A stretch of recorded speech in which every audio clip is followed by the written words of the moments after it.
All right, very briefly. I committed a crime this morning. I went on the road with a knife. But I mean, looking at me, you can't tell that I'm a criminal, can you? Right, so basically, the reason I went on the road with a knife was because I have a brain. And, right, I'm not going to go out there and kill anybody. The whole point was I've got loads of props.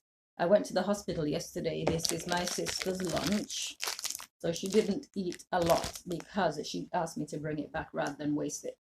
So she has nausea, and you already know what I think about doctors and nurses and professionals. So inspiration wins all the time. So I decided that I would bring her some ginger. But I wasn't due to visit her until this evening or maybe in the afternoon, depending on how I felt inclined. So she always says to me, it's up to me. But I got up this morning with the intention of, I know visiting time isn't until 2 till 4 and then 6 till 8.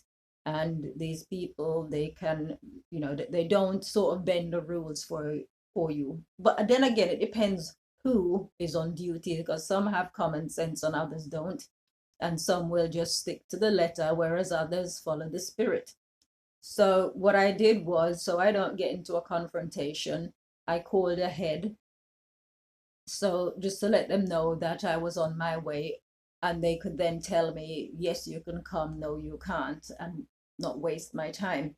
So anyway, I spoke to someone who had sense, and she said to me, yes, come along, and I'll take it from you and give it to her being my sister.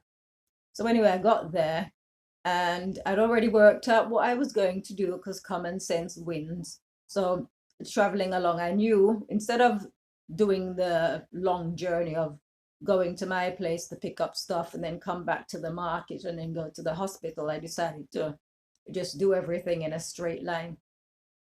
So the first stop was going to be the hospital.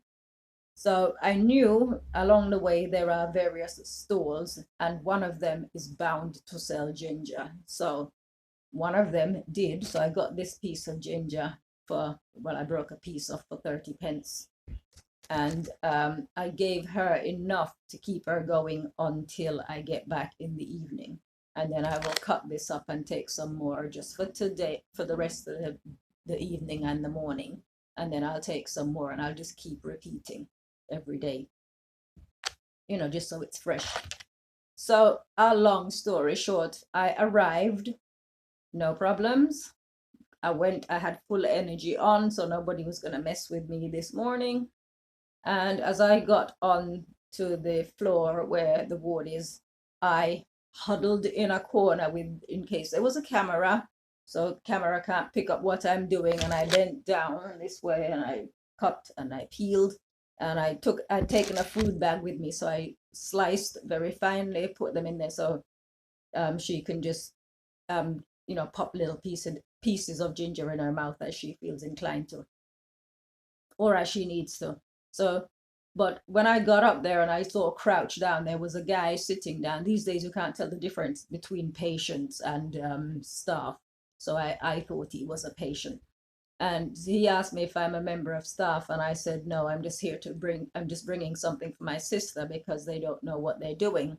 And he kind of took exception to what I said, his reaction, but who cares? Because he said, oh, if you were staff, I would have let you in because he's got the badge that activates the door. So when I finished, I said, oh, can you let me in now, please? So he let me in. And then what I do, again, it's all tactical. So I breezed in and I put on my pleasant head. And I breezed in and I said, good morning, everyone. And everyone's pleasantly surprised. Good morning. I said, I've just brought this for my sister. And they said, oh, you can give it to her. So I took it in. My sister wasn't expecting me at that time in the morning. So I, sorted it out. I was literally in there for no more than a minute, I would say. And I said to her, I'll be back later. And then I breezed out again and I say, thank you, have a good day, everyone. And, everybody's happy. And then the guy, he was still sitting outside. So one of the nurses let me out. He's sitting outside. So I said to her, have a good day. And I said to him, have a good day as well. and off I breezed. And then I came back on the, I sort of got a bus up the road on the tram back to my place where I picked up two types of zipping.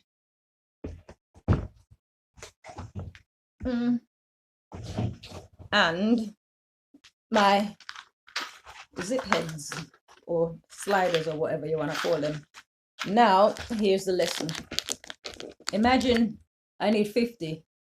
Imagine if I only had 49.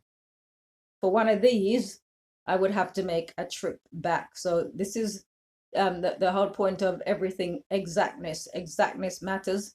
So while I was there, I talk a lot about inspiration. While I was cutting the linings, I also brought bits of lining with me here. Because like I said, a customer contacted me last night wanting a blind. So I picked up the lining so I can have that here with me and get a head start on it. But while I was cutting the lining, I've said before, when I use the word inspiration, I mean God. So while I'm cutting the lining, I'm being inspired to, where's that roller thread? But this, right? Because a lot of the fabrics that I'm working with they've got a brown tinge. So this will cover a multitude. And as well, don't forget the envelope, don't forget the Velcro, because I needed a piece of Velcro for the blind, as well as an envelope for invoices and things. Well, I need one envelope. So, so it's all of these things. So the bottom line, the moral of the story, the moral of my day thus far is that, if you've got a bit of God in you, you're more intelligent. You don't sort of like think, oh gosh, I forgot that, I need to go back out and get that. Yes, there will be times when you have to do that, but sometimes that is because you are meant to go out. It's not necessarily because you're stupid and you're disorganized. Sometimes things happen. Sometimes you forget things because you need to be somewhere at that given time. So that's about it, really. But like I said, this morning I turned criminal because, like I said, I don't wear a mask and all of that, so I'm an outlaw anyway.